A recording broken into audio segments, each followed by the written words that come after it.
ಅದೇ ಅಧ್ಯಾಯ ಹೊಸ ಕತೆ. ನಿಮ್ಮ ವಿರಾಟ್, ನಿಮ್ಮ ಜೊತೆ. Hello boys and girls, welcome back to whips official channel. అయిపోయింది లీగ్ మొత్తం అయిపోయింది. 70 మ్యాచ్లు అయిపోయింది. ఇంకా ఉండేదే 4 మ్యాచ్ల్లో. 4లో ఒకటి నేను వచ్చాను. ఇంకో దానికి హోప్ సాటర్డే వద్దామని కోరుకుందాం. ఫింగర్ క్రాస్ చేసి పెట్టుకోండి అందరూ ఆర్సీబీ ఫ్యాన్స్. సో వీడియోకి వెళ్ళే ముందు ఇబ్రాహిం కొంచెం డల్గా ఉన్నాడు. ఎందుకంటే ఐపీఎల్ అయిపోయిందన్న ప్లే అన్ని ఆఫ్లు అయిపోతాయంటే ప్లే ఆఫ్లో కాదురా, అది ప్లే ఆఫ్లు అంటే నాకౌట్ స్టేజెస్.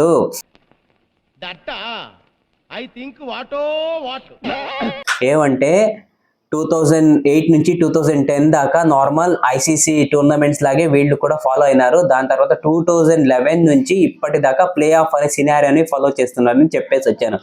అదేంటన్నా అని అడిగితే qualifier 1, eliminator, qualifier 2 and grand finale. Scenario ఏమన్నా అని అడిగాడు. క్వాలిఫైయర్ 1లో గెలిచిన వాళ్ళు స్ట్రైట్గా ఫైనల్కి వెళ్ళిపోతారు. ఓడిపోయిన వాళ్ళు ఇంకో ఛాన్స్ కోసం ఎదురు చూస్తారు. ఎవరికన్నా అంటే ఎలిమినేటర్ను గెలిచేసి వచ్చేవాళ్ళు క్వాలిఫైయర్లో మీట్ అయ్యి క్వాలిఫైయర్ 2లో గెలిచేవాళ్ళు ఫైనల్కి వెళ్ళిపోతారు అని చెప్పేసి వస్తున్నాను. ఇప్పుడు సమాధానమై మళ్ళా ఇది నోట్లో వేసుకొని మళ్ళా చెవుల్లో పెట్టుకొని వింటా ఉన్నాడు పాటలు. నోట్లో ఏం వేసుకున్నాడంటే ఏదో బబుల్ గా మీద వేసుకున్నాడు, ఇంకేదో కాదులేండి. నవ్వుతున్నాడు రిస్వాను. ఇవే తగ్గించుకుంటే మంచిది. ఇంకో ట్విస్ట్ ఉంది. 4 టీమ్స్ చూసారు కదా ప్లే ఆఫ్ టీమ్స్ ని. Royal Challengers Bengaluru, GT, SRH and then RR. ఈ 4 టీంలో ఏ టీం అయినా గెలవని ఈసారి సెకండ్ ట్రోఫీ వాళ్ళకి అడగొచ్చు. ఎస్ఆర్హెచ్కి 3rd ట్రోఫీ కదా అని. ఎస్ఆర్హెచ్ ఫ్రాంచైజ్కి సెకండ్ ట్రోఫీ. డీసీ ఏమైనా వచ్చింటే డెక్కన్ చార్జెస్ ఏమైనా అయింటే అది 3rd ట్రోఫీ అయింది. ఇప్పుడు టెక్నికల్గా చూసుకుంటే ఎస్ఆర్హెచ్కి ఇది సెకండ్ ట్రోఫీనే. క్లియర్ అయింది కదా? స్టార్ట్ బాగుంది కదా? బాగుంటే ఒక లైక్, ఒక షేర్, ఒక సబ్స్క్రైబ్ కొట్టేసి ఫాలో చేసి పెట్టేసుకోండి. మన రిజ్వాన్ ఇంకా మూవీ అప్డేట్స్తో పాటు వచ్చేస్తున్నాడు. ఇంకా ఈ రోజే ఇంకా కొన్నిసేపట్లోనే మీకు సినిమా అప్డేట్స్ కూడా రాబోతున్నాయి. ఇంకా నెక్స్ట్ వచ్చేసి మనము డైరెక్ట్గా ధర్మశాల ఆడబోతున్నారు.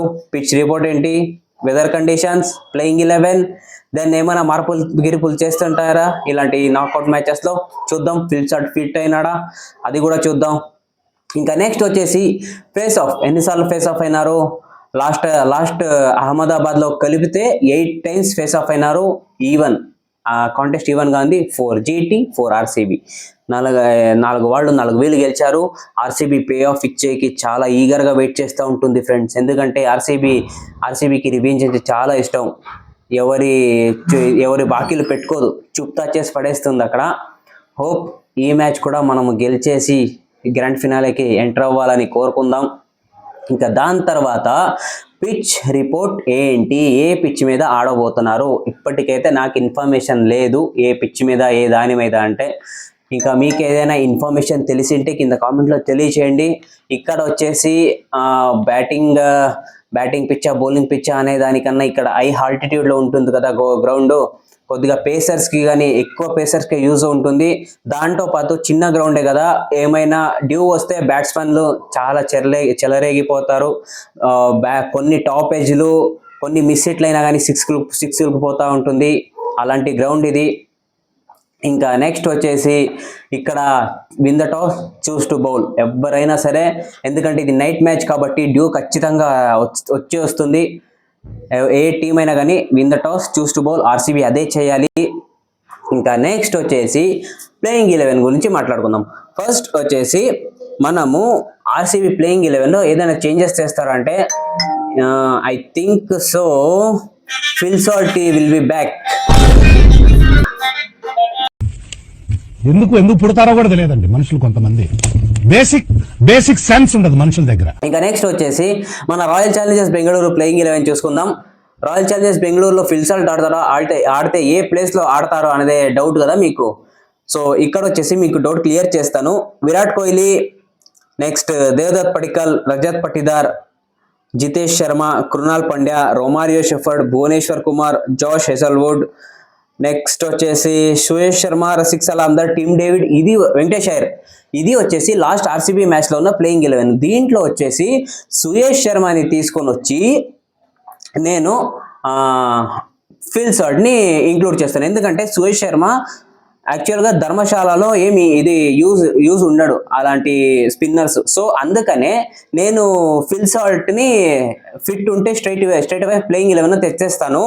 ఇక్కడ చూడండి, 2 ఓవర్సీస్ ప్లేయర్ లాస్ట్ మ్యాచ్లో మనము ఆడిండే యూస్ చేసింది. సో ఈయనైతే మూడో వాడు అవుతాడు. దాంతో పాటు టిమ్ డేవిడ్ 4th ఆప్షన్గా ఉన్నాడు.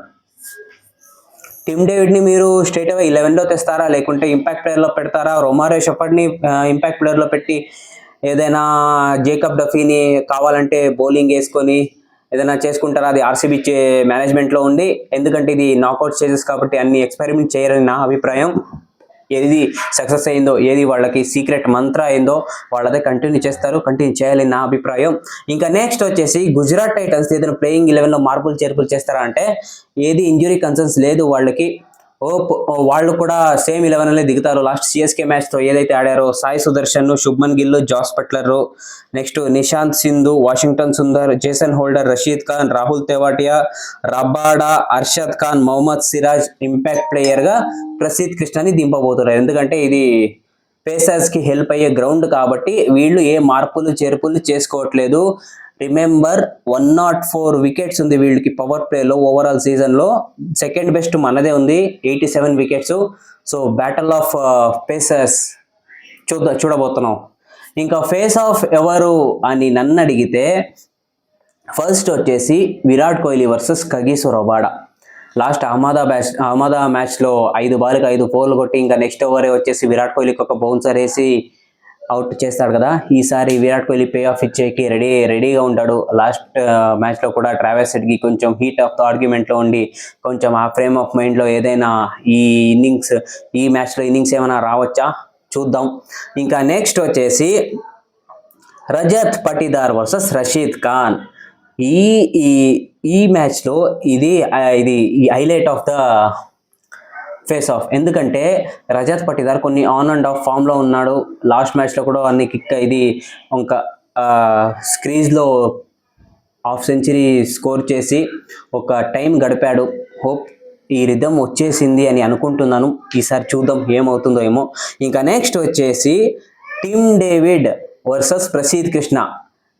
ఒకసారి డిస్మిసల్ చేశాడు, దాన్ని పే ఆఫ్ చేసేకి టిమ్ డేవిడ్ రెడీగా ఉంటాడు, చూద్దాం.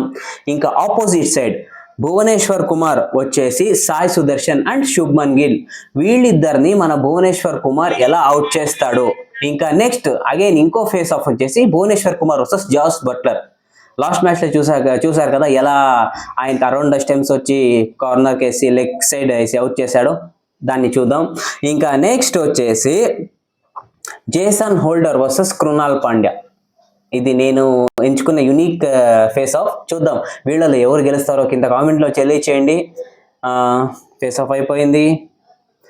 పిచ్ రిపోర్ట్ మీకే వదిలేస్తున్నా. వెదర్ కండిషన్ ఏంటి? 40 ఓవర్స్ ఆఫ్ క్రికెట్ ఆడొచ్చు అని వార్తలు వస్తున్నాయి. ఇంకా ఏదైనా గాలి గంగాధర్ నమ్మేకి లేదు. ఈరోజు ఏ వెదర్ ఉంటే ఆ వెదర్లో మనము కంటిన్యూ అయిపోవడమే. 40 ఓవర్స్ ఆఫ్ క్రికెట్ అవుతామని కోరుకుందాం. ఒక్కడిని మనం వాన పడి ఫైనల్స్కి వెళ్ళిపోతే ఆ ఫీల్ వేరు. ఒక్కడిని స్ట్రాంగ్ టీంని కొట్టి మనం వెళ్ళిపోయేది వేరు. ఇంకా వాన వస్తే ఈరోజు సిచ్యువేషన్ ఏంటి అని మీరు అడగవచ్చు. వాన వస్తే యాక్చువల్గా మనం ఫైనల్స్ ఈరోజు మనం వెళ్ళము. ఎందుకో చెప్తాను. ఎందుకంటే మీకు కరెక్ట్గా గుర్తుంటే 12 years బ్యాక్ ఏమో ఇలాగే KKR versus Punjab Kings match ఉన్నప్పుడు ఆ రోజు క్వాలిఫై 1 ఈడెన్ గార్డెన్స్లో చాలా వర్షం, ఆ రోజు ఒక్క బాల్ కూడా వేయలేదు. సో దానికోసం ఏం చేశారంటే మరుసటి రోజు అంటే ఎలిమినేటర్ ఉంటుంది చూడండి, ఆ రోజు మధ్యాహ్నానికి మ్యాచ్ పెట్టారు. సో హోప్ ఈ మ్యాచ్ కూడా అలాగే ఏమైనా అయితే ఇలా ఏమైనా వానపడి ఆగిపోతే ఎలిమినేటర్ రోజు మధ్యాహ్నం మ్యాచ్ పెట్టేసి దాంట్లో గెలిచిన వాళ్ళు స్ట్రైట్ అవే ఫైనల్స్కి వెళ్ళిపోతారు. ఓడిపోయిన వాళ్ళు ఇంకో అవకాశం కోసం ఎదురు చూస్తూ ఉంటారు. ఇది నాకు అనిపించిన సినారియో. ఇలాగే చేస్తారు. ఎందుకంటే క్వాలిఫైయర్ 1లో ఏదైతే టీం ఉంటుందో వాళ్ళని ఖచ్చితంగా ఆడేకే చూస్తారు. ఈవెన్ 1:30 అయినా కానీ నైట్. ఎందుకంటే నేను ఒకసారి చూశాను 1:30కి 5 ఓవర్స్ మ్యాచ్ అయింది. సో ఆ ఎక్స్పీరియన్స్ తోటి చెప్తున్నాను. ఇక్కడ మన కెమెరా వెనకాల ఉన్న రిజ్వాన్ ఖాన్ కూడా వానపడి మనం పైన చెలిగిపోతే అని వాడు చాలా బాగా వెర్రబెగుతున్నాడు. వాడికది ఇది ఇలాంటి వెళ్ళకూడదు, మనము కొట్టే వెళ్ళాలి అని నేను ఇబ్రాహిం కరెక్ట్గా ఛాలెంజ్ చేశాము. మనం కొడుతున్నాం, మనం వెళ్తున్నాం అనే చూడాలి. Hope for the best. So ఇంకేమైనా వదిలేసాను అబ్బాయి? చెప్పేసావు, ఇంకేం నేను చెప్పేది. సరే, ఫార్మాలిటీస్ ఎస్ఎస్ఎల్సి చేసేయండి, పియూసీ నాకు తెలియదు, డిగ్రీ వాడిని అడిగేయండి. Thank you so much for loving, take care, love you all, bye.